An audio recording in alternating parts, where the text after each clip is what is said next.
বিক্রম, তুমি তুমি এসব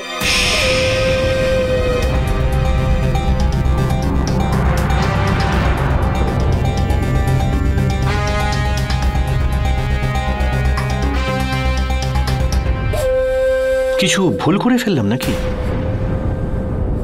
একটা কাজ করো, এটাকেও রেকর্ড করে টিভিতে টেলিকাস্ট করে দাও। লোকেরা দেখলে এটা জানতে পারবে যে কি কি হচ্ছে এই সিসোদিয়া পরিবারে। বিক্রম, তুমি যেটা করছো সেটা অন্যায়। ও, তার মানে তুমি এখন এটাও শেখাবে যে আমাকে আমার স্ত্রীর সঙ্গে বেডরুমে কি কি করা উচিত আর কি কি নয়?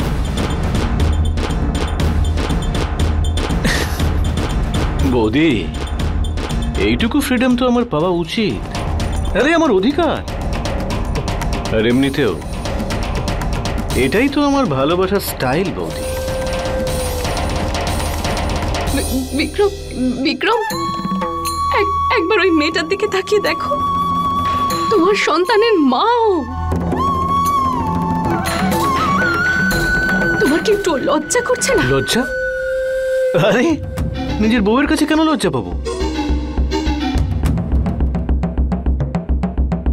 আসলে আমার স্ত্রীকে লাল কাপড়ে ঠিক ভালো লাগছিল না, তাই ওকে আমি সাদা শাড়ি পরিয়ে দিয়েছি।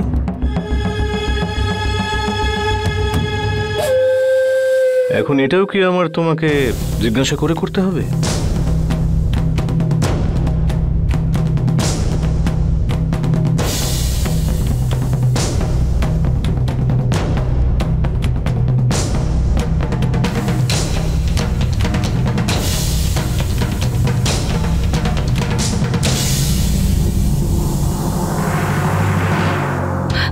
রেশমি, না না রেশমি,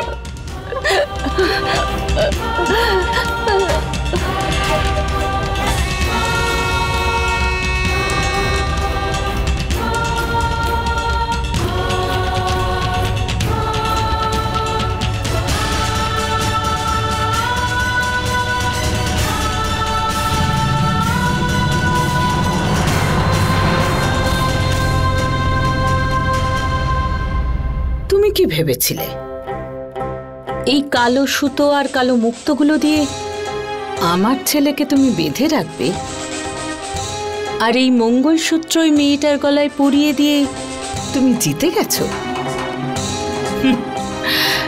জ্যোতি, এটা তোমার জীবনের সবথেকে বড় হার। এখন থেকে সারা জীবন চোখের জল ফেলবে আর আফসোস করবে যে বিক্রমের সাথে এই মেয়েটার বিয়ে দিয়ে কতটা ভুল করেছো।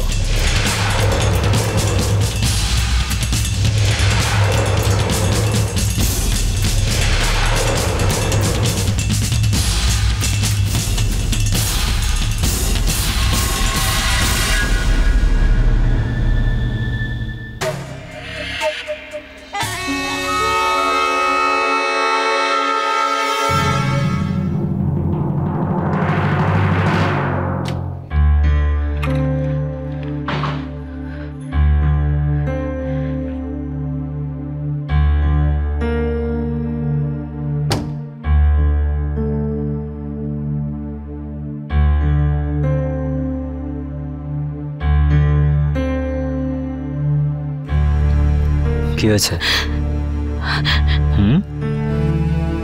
সেই দিন তুমি যে কথাটা বলেছিলে না, সেটা মনে পড়ে গেল।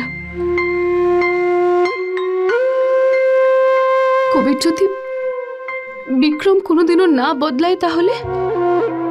কিন্তু আমি তোমার সমস্ত কথা আমি বিশ্বাস করি। আর এটা বিশ্বাস করি যে এই বিয়েতে রেশমি আর তার বাচ্চার আগামী ভবিষ্যৎ অবশ্যই সুরক্ষিত থাকবে।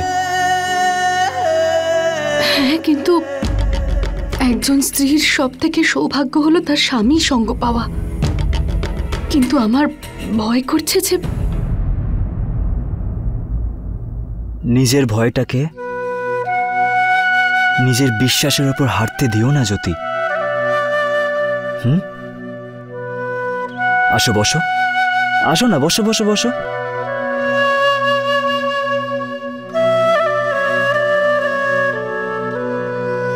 তুমিই বলতে না কি কোনো মানুষ খারাপ হয় না?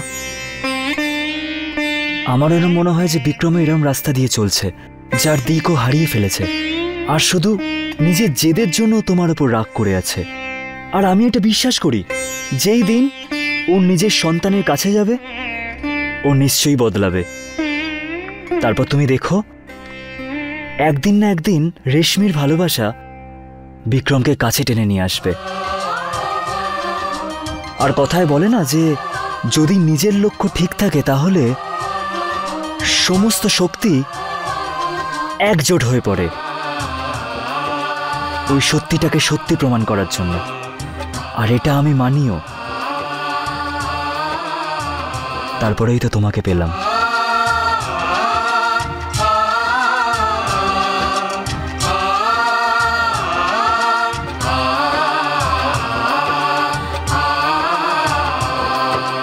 তোমার মাথা টিপে দেব?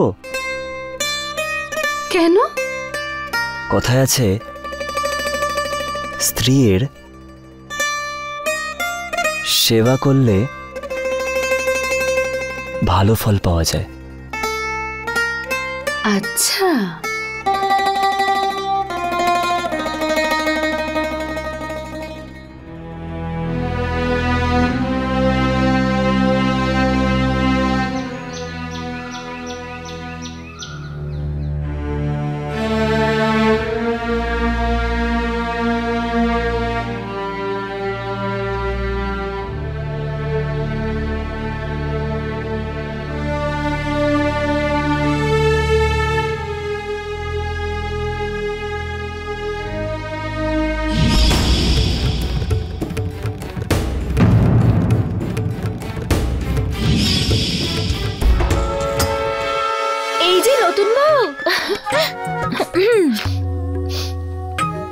ওহ, মনে হচ্ছে সারা রাত ঘুম হয়নি।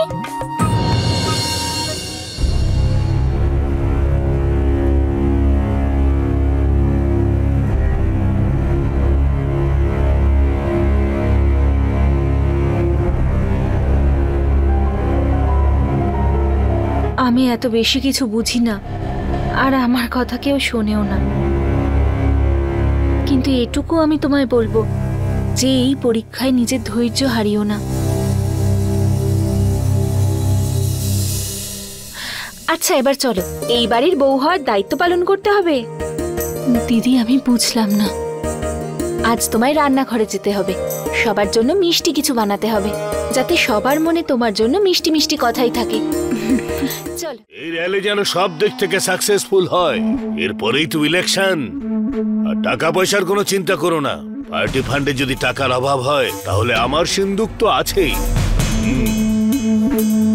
বাই। যা।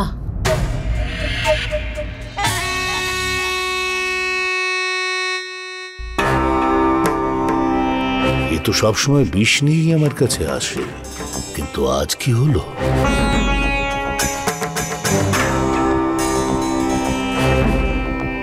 এতে বিষ মেশানো নেই তো?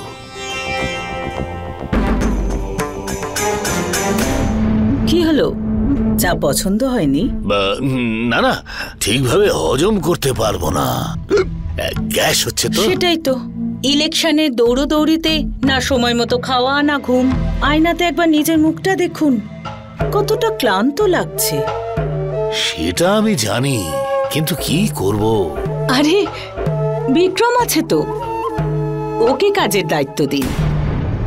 আজ থেকে তুই তোর জেঠুর সাথে থাকবি। আপনার কথায় বিয়ে করলো যাতে ইলেকশনে আপনার কোনো বাধা না আসে। এবারে আপনারও তো কর্তব্য। ঠিকই বলেছ, আমি যে কথা দিয়েছিলাম সেটা তো ভুলতে পারি না। তাহলে কাজে লেগে পড়ো, র্যালির জন্য চাঁদা তুলতে হবে। ঠিক আছে জেঠু। হ্যাঁ বিক্রম, খুব পরিশ্রম করবি। আগামী দিনে মেয়রের পদে তোকেই বসতে হবে। আশীর্বাদ নে। বেঁচে থাকো বাবা।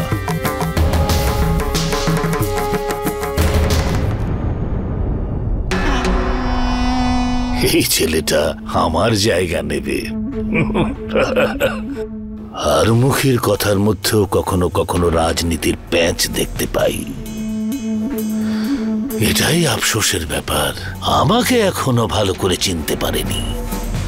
আমার গদির জন্য আমি তো আমার নিজের ভাই আর ছেলেকেও বলি চড়াতে পারি, আর এ তো আমার ভাইপো।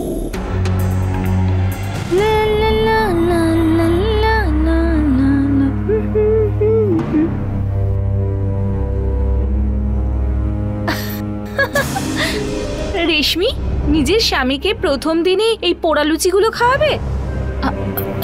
সরি, আসলে এক্ষুনি ঠিক করছি।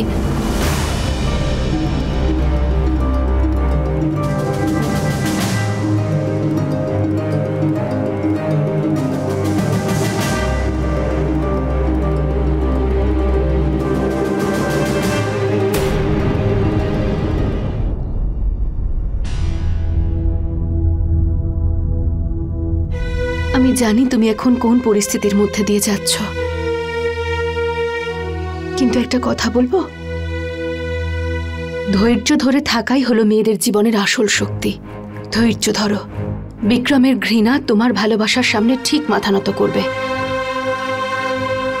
কথা দিয়েছো তুমি আমায়, আমার বিশ্বাস ভাঙতে দেবে না।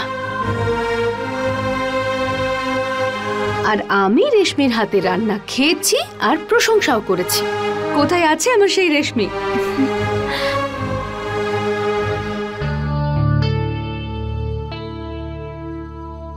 আরে বাহ মা, লুচিগুলো তো দারুণ হয়েছে, আর এই হালুয়াটাও অসাধারণ। মনে হচ্ছে বড় বৌদি করেছে না? আচ্ছা ওটা দাও না। ভালো কথা, নিজের বউয়ের হাতে রান্নার প্রশংসা করা।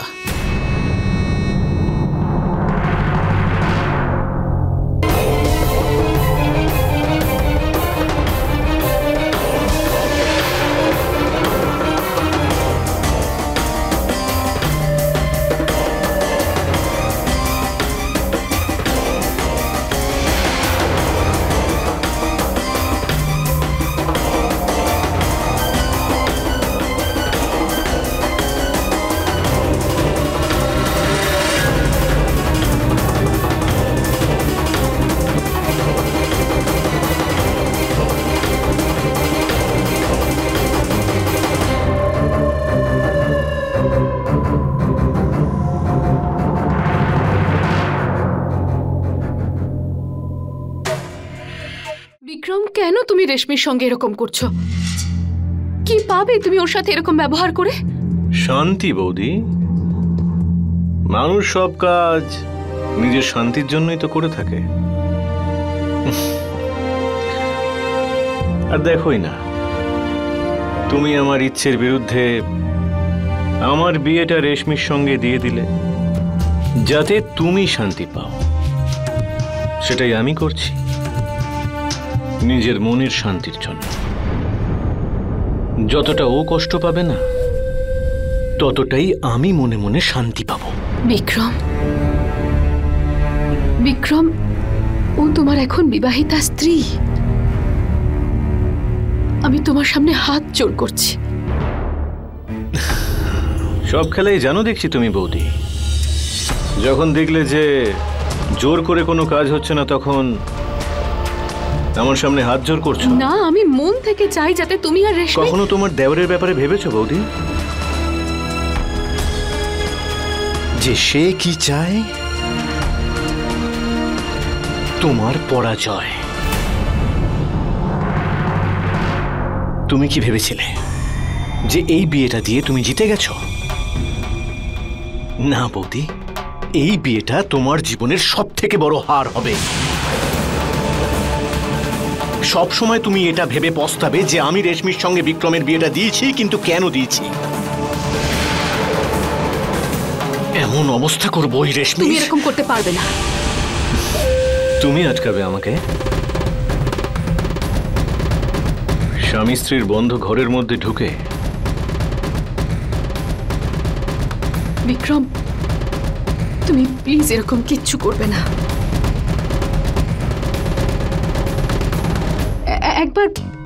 একবার নিজের সন্তানের দিকে তাকাও, তোমার অংশ। একবার যদি ওর দিকে তাকাও, তোমার সব রাগ মুছে যাবে। আমার তো ডাউট হচ্ছে বৌদি, যে মেয়েটা সামান্য কিছুদিনের পরিচয়ে আমার টাকা পয়সা দেখে, আমার ব্যাপারে কিছু না জেনে, আমার পরিবারের সঙ্গে না আলাপ করে আমাকে বিয়ে করতে পারে, সে বিয়ের আগে সে কতজনের সঙ্গে, তুমি বুঝতে পারছো তো আমি কি? বিক্রম,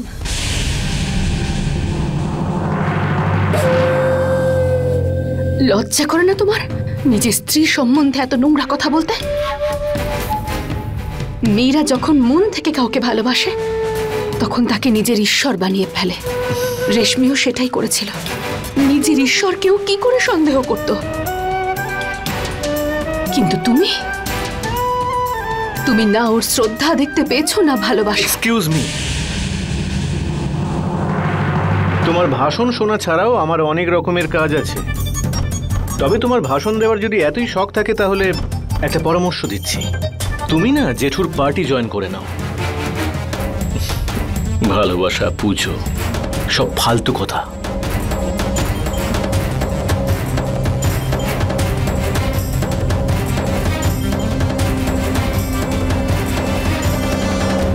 ভালোবাসা দিয়ে তো একজন রাক্ষসকেও দেবতা বানানো যায়। তুমি তো শুধুমাত্র তোমার মায়ের জন্য নষ্ট হয়েছ। তুই একদম ঠিক ভেবেছিস, কিন্তু আমি কবিরকে খুব ভালো করে চিনি। ও কখনো কোনো রাজনৈতিক পথ নেবে না। আর সুমের আর রঘুবীরের কথা, আমি ওদের ওপর এমনি সময় নষ্ট করিনি। একজনকে গুন্ডা বানিয়েছি আর একজনকে ভীতু তৈরি করেছি।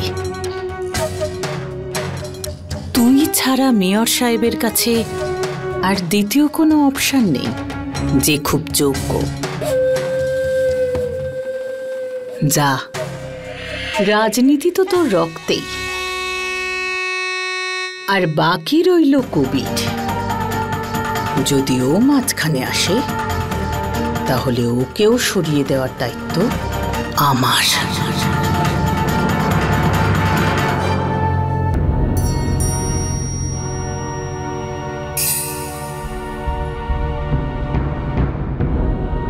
কি মহল! আহা, হ্যাঁ, নমস্কার। নমস্কার। কার সঙ্গে দেখা করতে এসেছেন?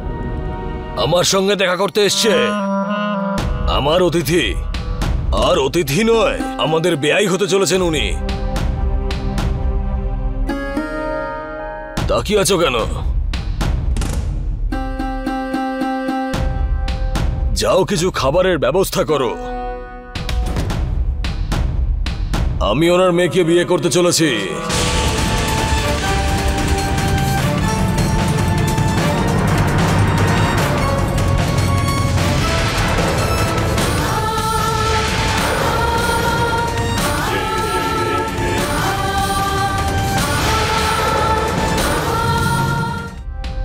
যাও, কিছু খাবারের ব্যবস্থা করো।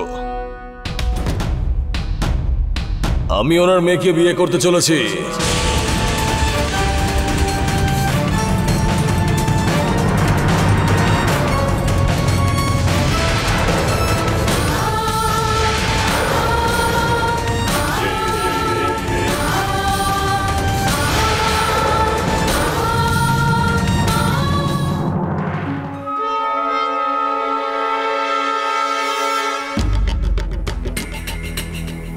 ও জ্যোতি, আমার ছোট ভাইয়ের স্ত্রী।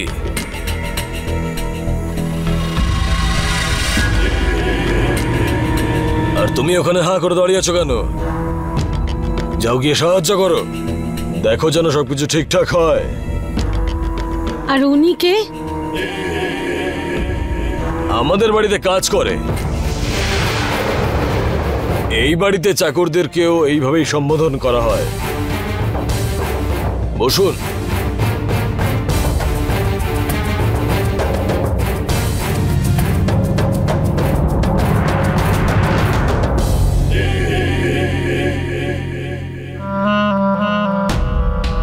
সিং বাবু, আমার আপনার মেয়েকে পছন্দ।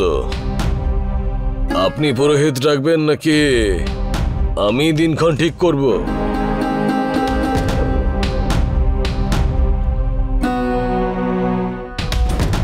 এসব কি? ধরে নিন আপনার কুষ্ঠি। এটা তো খুব ভালো কথা, এই বাড়িতে পাঁজি দেখার লোকও রয়েছে। হ্যাঁ, কিন্তু এই পঞ্জিকাটা একটু আলাদা। এই পঞ্জিকা আমাদের দেশের আইন কানুন দ্বারা চালিত হয়। আর এই পঞ্জিকা অনুযায়ী একজন স্ত্রী থাকা সত্ত্বেও দ্বিতীয় বিয়ে করাটা আইনত অপরাধ। স্বামীর 7 বছরের জন্য জেল হতে পারে, আর মেয়ের বাড়ির লোকেরও কিন্তু জেল হতে পারে।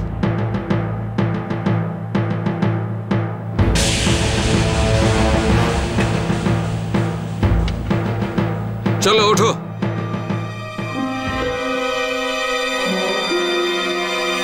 বইটা লাগবে? আপনি কি আরো জানতে চান দেশের আইনের ব্যাপারে? এতে তো আরো লেখা আছে যে স্ত্রীর ওপর যারা অত্যাচার করে তাদের। আইন শেখানোর দরকার নেই আমাকে। তুমি এটাই চাও তো যে আমি আইন অনুযায়ী চলবো? ঠিক আছে, আগে ডিভোর্স দেব আমি ওকে।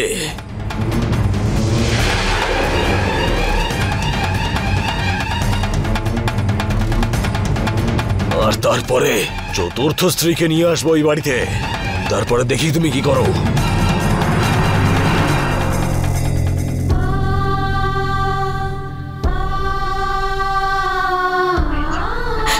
না জ্যোতি, আমাকে একা ছেড়ে দাও।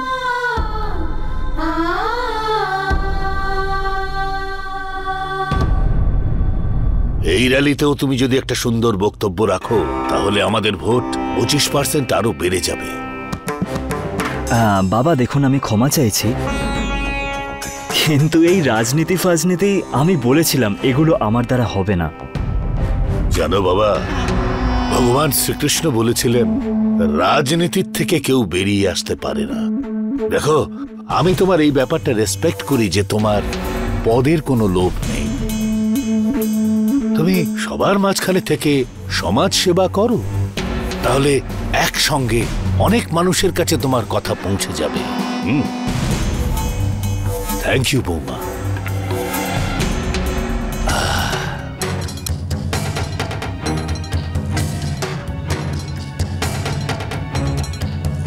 বৌমা, তুমিই ওকে বোঝাও। আমার কিন্তু মনে হয় বাবা একদম ঠিক বলছেন, আপনার যাওয়া উচিত। বিক্রম তো প্রস্তুত সাহায্য করার জন্য।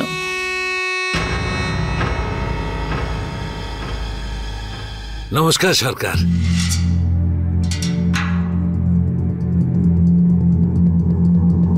বলুন মিস্টার শুক্লা। বাবা কবির, ইনি হলেন মিস্টার শুক্লা। আমাদের পার্টির সমস্ত প্রচার প্রসার সবকিছু উনি দেখাশোনা করেন। সরকার, র্যালির জন্য আপনার প্যাম্পলেট আর পোস্টার বানানোর কথা। আপনার কটা ছবি চাই। নিশ্চয়ই।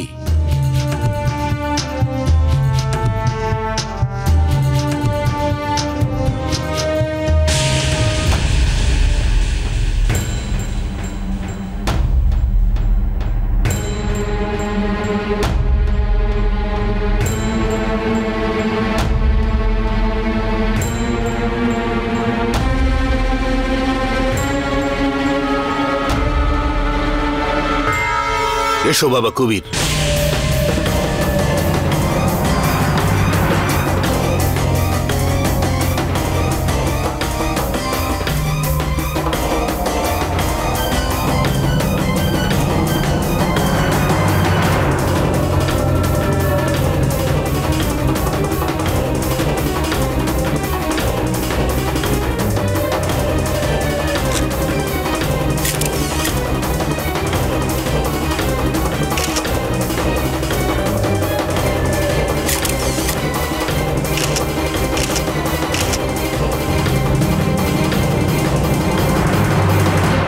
জেঠুর কথায় আমি রেশমিকে বিয়ে করতে রাজি হয়ে গেলাম, কিন্তু জেঠু সেই নিজের ছেলের কথাই ভাবছে।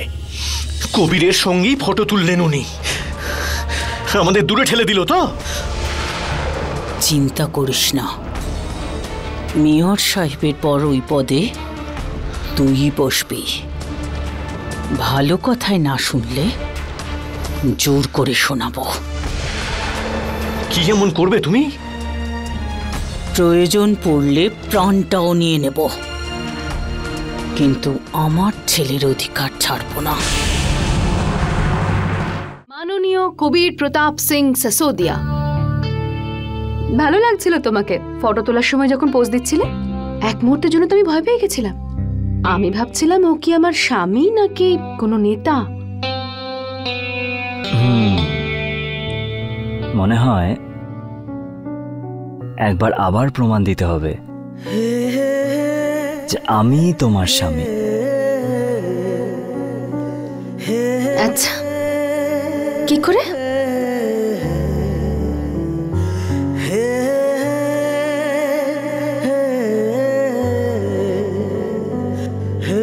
রোমান্টিক লাঞ্চ ডেট, এমনিতে অনেক দিন হয়ে গেছে না, আমরা কোথাও বাইরে যাইনি। তারপরে এই ইলেকশনের কাজ শুরু হয়ে যাবে, পার্টি অফিসের কাজ, আর সময় পাবো না।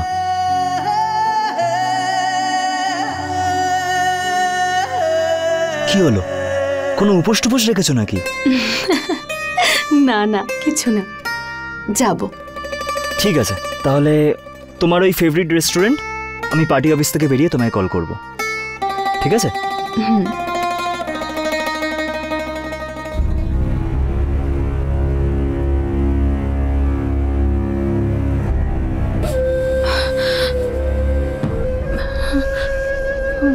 ওই তোমার জামাটা আয়রন করা ছিল না, তাই আমি ভাবলাম। এটা ওই জ্যোতি বৌদি শিখিয়েছে না তোমাকে? ঠিক আছে, দেখাচ্ছি তোমায়।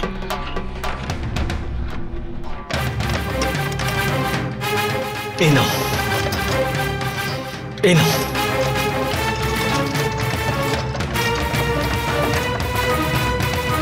এই সব কিছু নাও। খুব শখ না তোমার আমার পোশাকে আয়রন করার, আমার সেবা করার? হ্যাঁ, এই সবগুলো আয়রন করো এক্ষুনি, বুঝতে পেরেছো?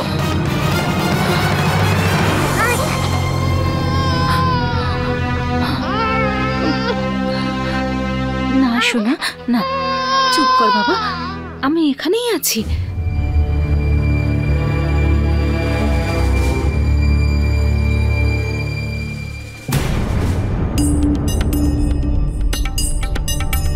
ধৈর্য ধরে রাখাই মেয়েদের প্রধান শক্তি। ধৈর্য ধরো, বিক্রমের ঘৃণা তোমার ভালোবাসার সামনে ঠিক নতি স্বীকার করবে।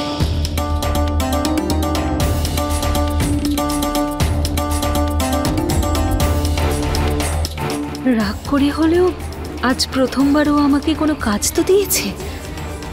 আমি করব, সব জামা আবার আয়রন করব। আমাকে এই ঘৃণা মেটাতেই হবে।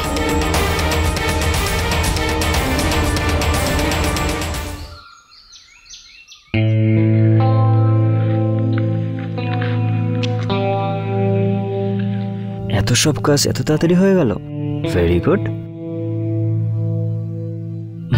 জ্যোতিও এবার বেরোবে, আমিও বেরিয়ে পড়ি। কুমার সাহেব, আমি এটা বলতে এসেছি, অনাথ আশ্রম থেকে লোক আসবে আপনার সঙ্গে দেখা করতে। আরে, আমি তো ভুলেই গেছিলাম। আপনি ওদের একটু ফোন করে বলে দিন না যে কালকে আসতে। হ্যাঁ, আসলে আজকে আমাকে একটা জরুরি কাজে বেরোতে হবে। ঠিক আছে, আমি বলে দিচ্ছি। Thank you.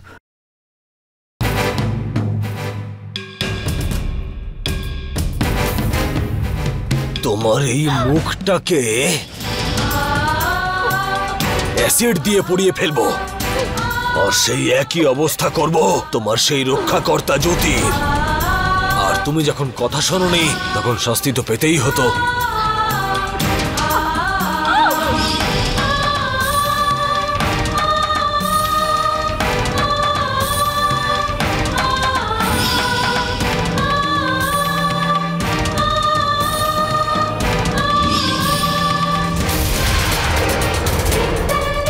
নিজের সংসার তো আর রাখতে পারলো না, অন্যটা সামলাতে এসছে।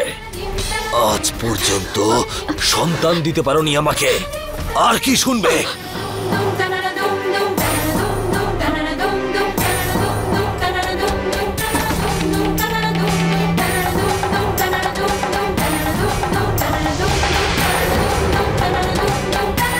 আইন শেখানোর দরকার নেই আমাকে। তুমি এটাই চাও তো যে আমি আইন অনুযায়ী চলবো? ঠিক আছে, আগে ডিভোর্স দেব আমি ওকে, আর তারপরে চতুর্থ স্ত্রীকে নিয়ে আসবো এই বাড়িতে। তারপরে দেখি তুমি কি করো।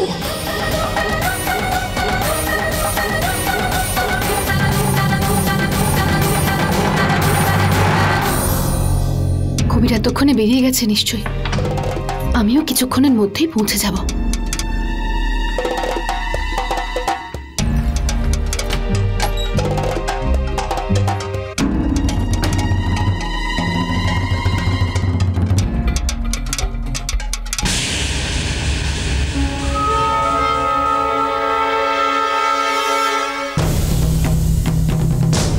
এটা তো কুকিং গ্যাস স্মেল।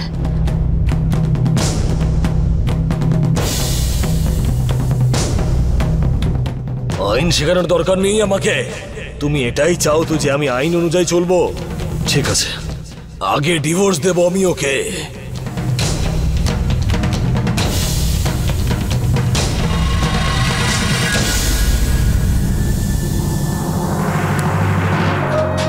কি করছিলেন আপনি?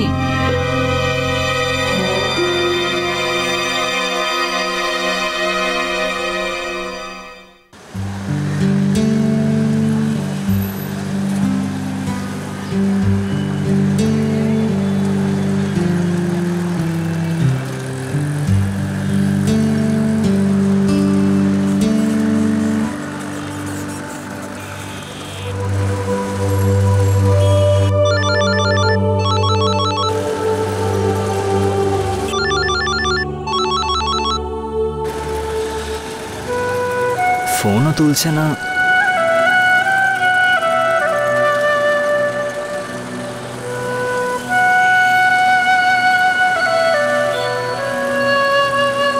কোথাও কোনো প্রবলেম হলো না তো?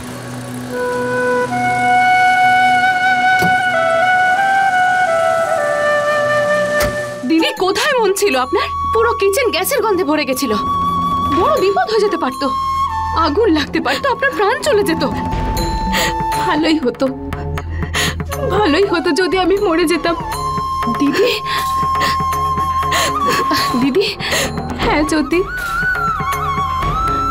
এইভাবে বেঁচে থাকার থেকে এটাই ভালো হবে যাতে আমি মরে যাই। তাছাড়াও আমার বেঁচে থাকায় বা না থাকায় কারোর কিছুই যাবে আসবে না। একটা কথা ঠিকই বলেছিল, আজ পর্যন্ত, আজ অব্দি আমি ওনাকে একটা সন্তানও দিতে পারিনি। আমার মধ্যে কিছু খামতি আছে, ওনার জীবন থেকে আমাকেই চলে যাওয়া উচিত।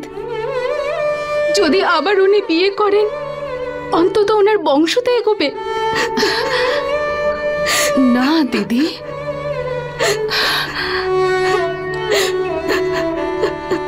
এসব কি কথা বলছেন আপনি?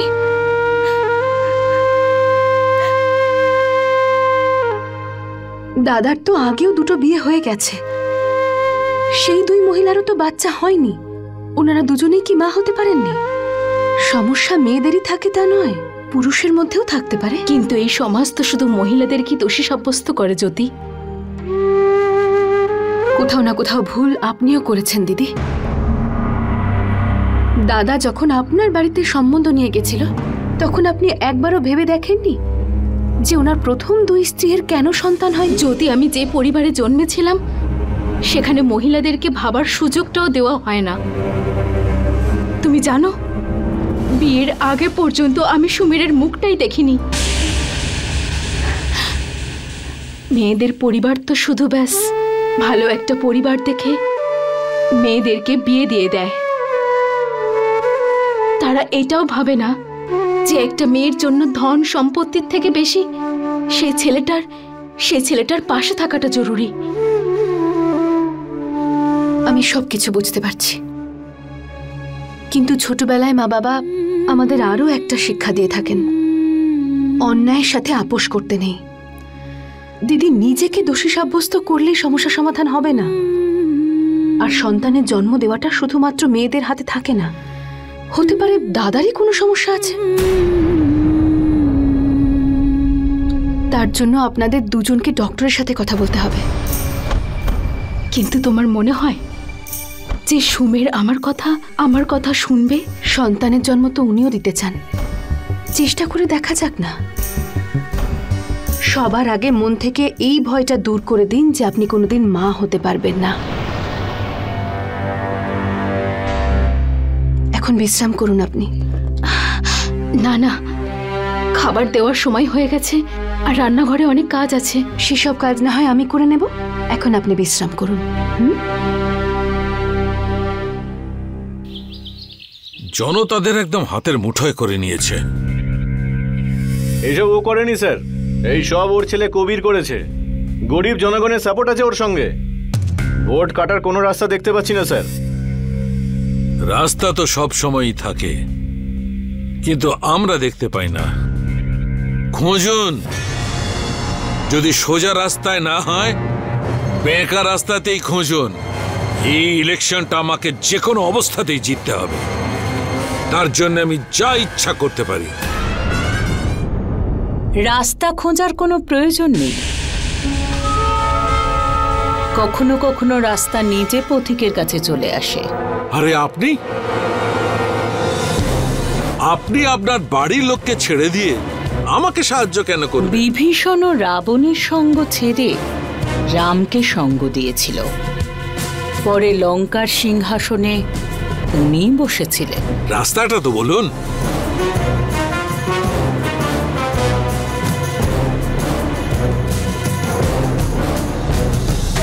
রাজনীতির এটা খুব পুরনো খেলা।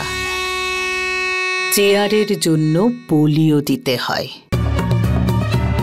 কাউকে না কাউকে বলি তো দিতেই হবে।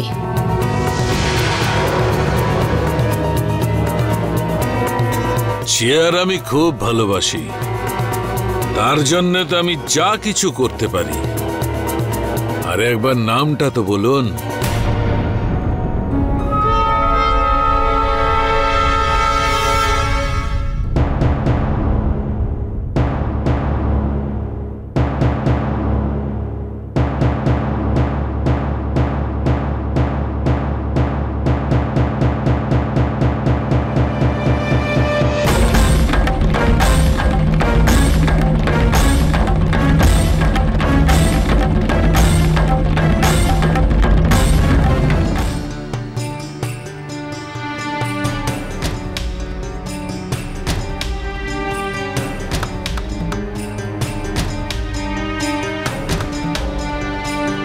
মনে হয় একবার আবার প্রমাণ দিতে হবে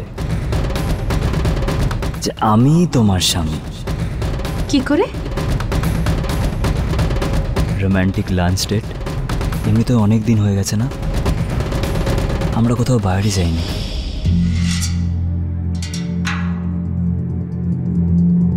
এ বাবা, আশা দিদিকে সামলাতে গিয়ে রান্না করতে গিয়ে ভুলে গেছি, কবিরের সঙ্গে তো লাঞ্চে যাওয়ার কথা ছিল।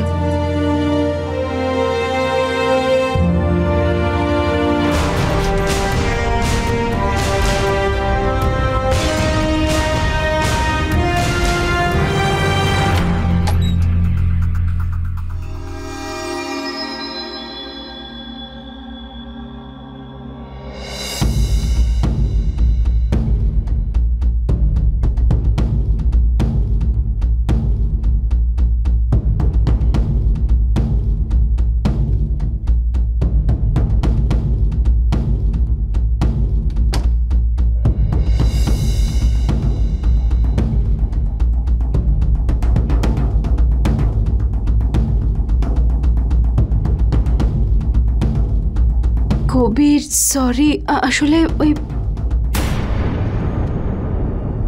ইউনা, যদি আজ পর্যন্ত এরকম কোনোদিন হয়নি। আমার স্ত্রী আমাকে কোনো কথা দিল আর সেটা রাখলো না।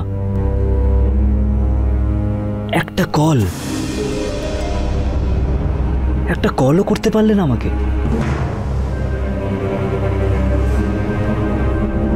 এবার আমি সব আস্তে আস্তে বুঝতে পারছি যে তুমি স্বামী ছাড়া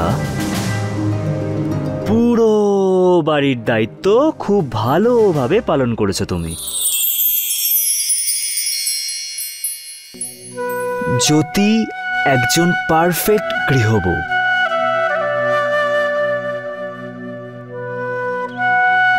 সরি কবির, আসলে আজ আশা না, কিছু বলার দরকার নেই আমাকে, বুঝতে পেরেছি। আমার মনে হয় ইম্পর্টেন্ট কোনো কাজ ছিল, সেই জন্য তুমি আসতে পারোনি। বলো না কি হয়েছে? ওই আশা দিদি একটু চিন্তায় ছিলেন, কিন্তু তুমি একদম চিন্তা করো না, এখন সব ঠিক আছে। হ্যাঁ, তুমি থাকলে আমার কোনো টেনশন নেওয়ার কোনো দরকারই নেই। না কবিরটাও আমার খুব খারাপ লাগছে। অনেক অপেক্ষা করতে হয়েছে না তোমাকে? করেছি তো, পুরো 2 ঘন্টা। আমার মাথাটা একদম গেছে। ফোনটা ঘরে ফেলে চলে গেছেন, আমি রান্নাঘরে ছিলাম, ফোনটাও করিনি। তুমি তো কিছু খাওনি তাই না? খেয়েছি তো। হাওয়া, আমি তোমার জন্য কিছু খাবার নিয়ে আসছি, বলো না কি খাবে? রুটি করে দেবো, পনিরের তরকারি আছে, সন্ধে হয়ে গেছে, আমি চিড়ের পোলাও বানাই। হ্যাঁ ঠিক আছে, বলো না কি খাবে?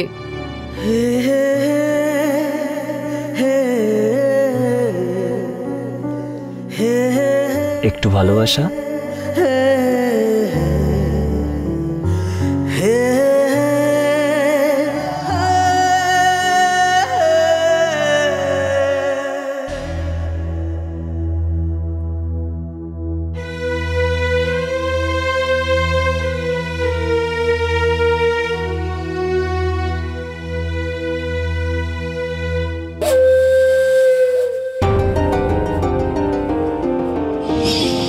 এই সব কিছু না, খুব শখ না তোমার আমার পোশাকে আয়রন করার, আমার সেবা করার? হ্যাঁ, এই সবগুলো আয়রন করো এক্ষুনি।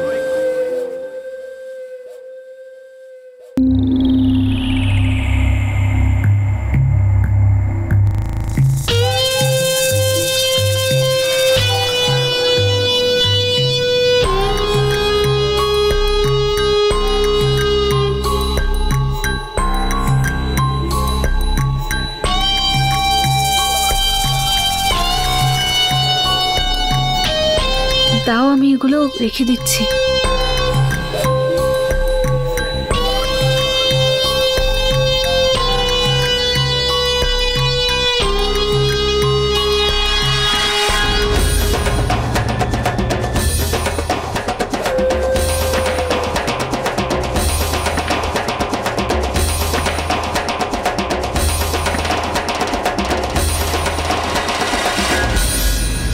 এটা তোমার পুরস্কার। তুমি যতই চেষ্টা করো না কেন, যতই ভালোবাসা দেখাও আমাকে, কিন্তু আমার মনে তোমার প্রতি যে ঘৃণা আছে সেটা কোনোদিনও কমবে না। তুমি শুধু নামমাত্র ওয়াইফ আমার। তোমার মতো মেয়েকে আমি কাজের লোক হিসেবেও রাখি না।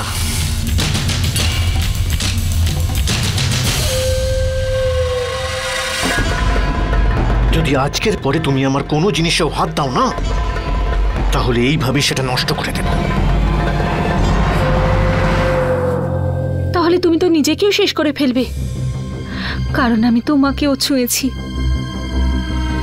তোমায় ভালোবেসেছি। তুমি আমায় যতই ঘৃণা করো না কেন, কিন্তু আমার ভালোবাসা কমবে না। হ্যাঁ, হয়তো দুর্বল হতে পারি, কিন্তু এটুকু তো করতেই পারি। আর একদিন এই ভালোবাসা তোমার ঘৃণাটাকেও শেষ করে ফেলবে।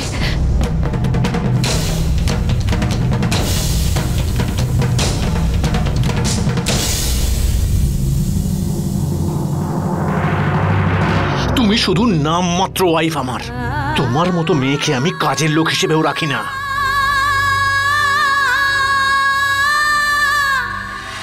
জ্যোতি দিদি, কি হয়েছে? আপনি কাঁদছেন কেন? এটা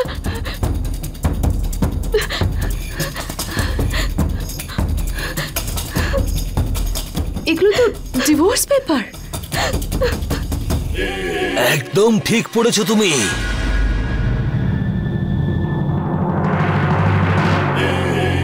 আরে ওভাবে কি দেখছো? তুমি তো আইন শিখিয়েছিলে আমাকে। এবার আইন অনুযায়ী আমি ওকে ডিভোর্স দেব আর দ্বিতীয় বিয়ে করব। এবার ঠিক আছে তো? দাদা, এসব ঠিক হচ্ছে না কিন্তু। আচ্ছা, কিছু ভুল করলাম নাকি আবার? এতে এটা পরিষ্কার ভাবে লেখা আছে যে 15 দিনের মধ্যে আমার স্ত্রীকে এটাতে সই করতে হবে, আর তারপর দুজনের ইচ্ছে মতে ডিভোর্স। আর এবার বিয়েতে আছেটা আর কি বলতো?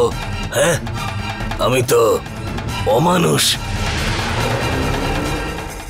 আর তুমি তো ওকে দেবী বানিয়ে দিয়েছো। এবার এই জুটিটা আর ঠিক নয়। আরে ওভাবে কি দেখছো দুজনে? আমি সই করে দিয়েছি, তুমিও করে দিও। দেখো, আমি জানি যে আমার স্ত্রী তোমার কথা শোনে, তাই ভালো করে একটু সাইনটা করিয়ে দিও, নাহলে আবার অকারণে কোর্টে যাতায়াত, যত সব ভুল অপবাদ দিতে হবে আমাকে ডিভোর্স পাওয়ার জন্য। সেই জন্য ভালো এটাই হবে যে ভালোভাবে সব কাজ হয়ে যাক, ঠিক আছে তো? হ্যাঁ, আমি স্বপ্নেও এটা ভাবতে পারিনি যে বিষয়টা এত দূর গড়াবে। উনি আমাকে ডিভোর্স দিতে চাইছেন। না জ্যোতি, আমি আমার বিয়েটা বাঁচাতে চাই, আমাকে সাহায্য করো। না দিদি, এরকম কিচ্ছু হবে না। আপনি আপনার ভাইকে বা বাপের বাড়ির কাউকে খবর। বাপের বাড়ি? তুমি জানো না জ্যোতি, আমাদের ওখানে যখন মেয়েদেরকে শ্বশুর বাড়ি পাঠায় তখন এটা বলা হয় যে বাপের বাড়ি থেকে তোমার পালকি বেরোচ্ছে, আর শ্বশুর বাড়ি থেকে তোমার মৃতদেহ বেরোনো উচিত। এটাই তো সমস্যা আমাদের মেয়েদের, আর এই ধরনের মানুষগুলো সেটার সুযোগ নেয়। দিদি, আমি আপনার বিয়ে ভাঙতে দেব না, আপনি চিন্তা করবেন না, কিচ্ছু হবে না, কিচ্ছু না। বিয়েটা বাঁচাও।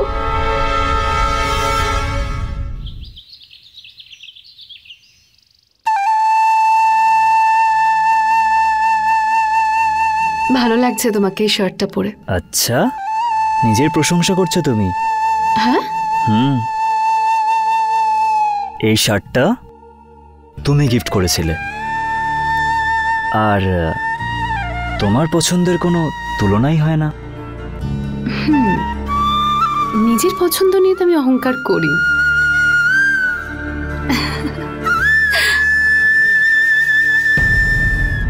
আরে এই চেকগুলো আসলে ওই বৃদ্ধাশ্রম থেকে ফোন এসেছিল, ওনাদের কিছু টাকার প্রয়োজন, আমি ভাবলাম যাওয়ার সময় ওনাদেরকে দিয়ে দিই।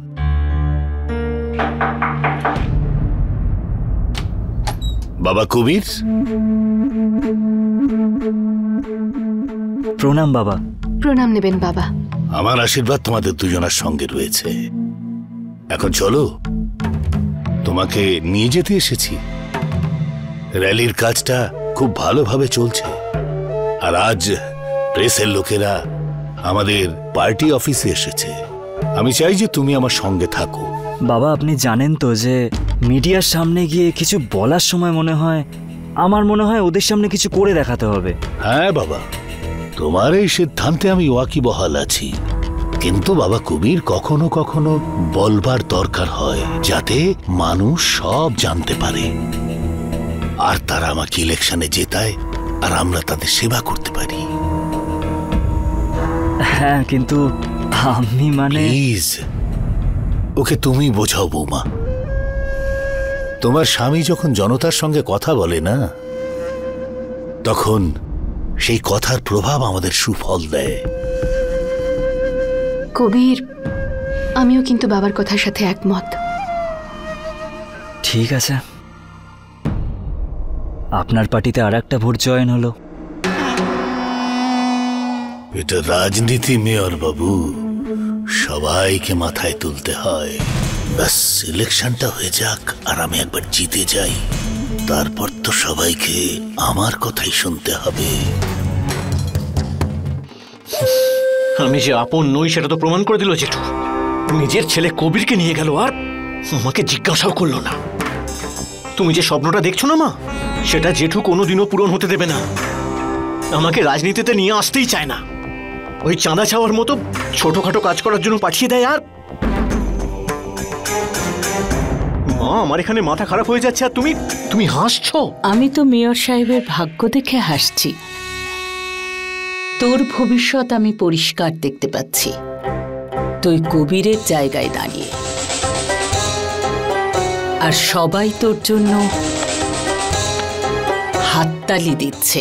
মা, এই মুহূর্তে আমার মাথাটা গরম হয়ে আছে, যা বলার পরিষ্কার করে বলো। বিক্রম, রাজনীতিতে মাথা সবসময় ঠান্ডা রাখতে হয়। মেয়র সাহেব যে খেলাটা আমাদের সাথে খেলছে তার উত্তর আমি দিয়ে দিয়েছি। এবারে কবির চিরকালের জন্য তোর পথ থেকে সরে যাবে।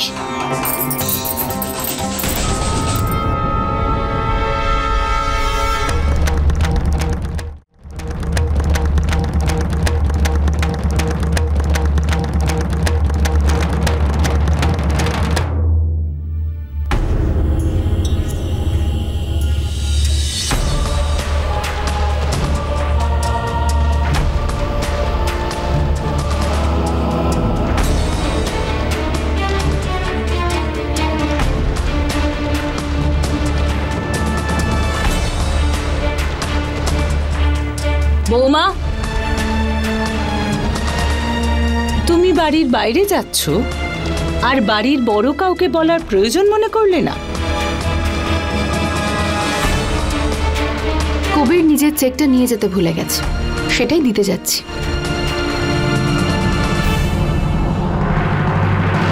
দিমাগ দেখলে এই মহিলার। আর কিছুদিন সহ্য কর, এই দিমাগ ভাঙতে চলেছে। উনি আপনার ছেলে কবির বাবু, তাই না? আগে অনেক শুনেছি স্যার আপনার ব্যাপারে, কিন্তু আপনি তো কোনো ইন্টারভিউই দেন না। তাহলে কি আপনিও এই র্যালিতে অংশ নিচ্ছেন? আগে নিশ্চয়ই, সব সময় ছেলেরাই তো বাবাদের সঙ্গে কাঁধে কাঁধ মিলিয়ে লড়াই করে। এই র্যালিতে আমরা মানুষের সুপ্ত বাসনাগুলোকে জাগাবার চেষ্টা করছি, যাতে ওনাদের কথা দিল্লি পর্যন্ত পৌঁছয়।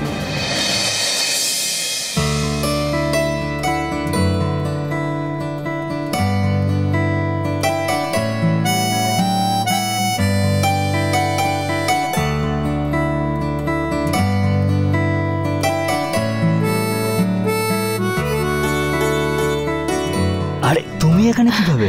তুমি এটা ভুলে গেছিলে তো। তুমি যখন রুম থেকে বেরোলে তখন দেখতে পেলাম। আর তুমি বলছিলে না কোনো বৃদ্ধাশ্রমে দিতে হবে, খুব দরকার। তুমি তো ফোনটাও অফ করে রেখেছিলে, তাই আমাকেই আসতে হলো। ঠিকই বলে যে স্ত্রী থাকলে অনেক সুবিধা হয়। বাবা কবির, তুমি যাও, আমি আসি। হ্যাঁ,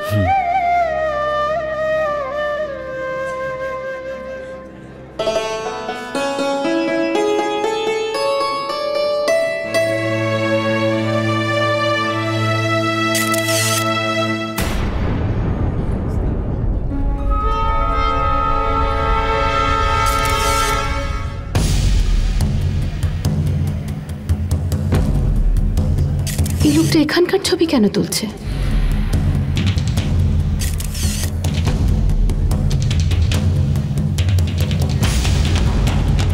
যদি উনি কোনো রিপোর্টার হয়ে থাকেন তাহলে ওনার তো বাবার কাছেই থাকা উচিত।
গন্ডগোল আছে। কি করব? কবির ওখানে বিজি আছে, আমি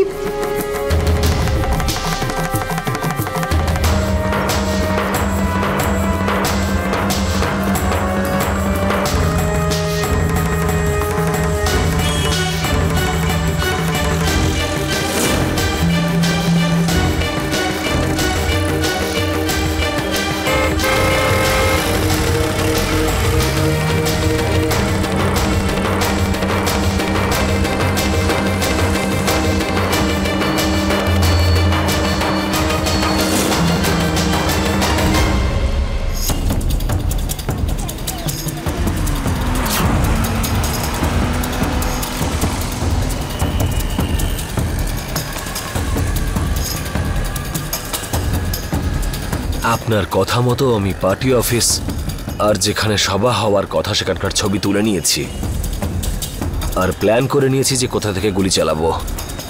আপনি চিন্তা করবেন না, ওর মৃত্যু এবার নিশ্চিত আর আপনার উপর কারোর সন্দেহ হবে না।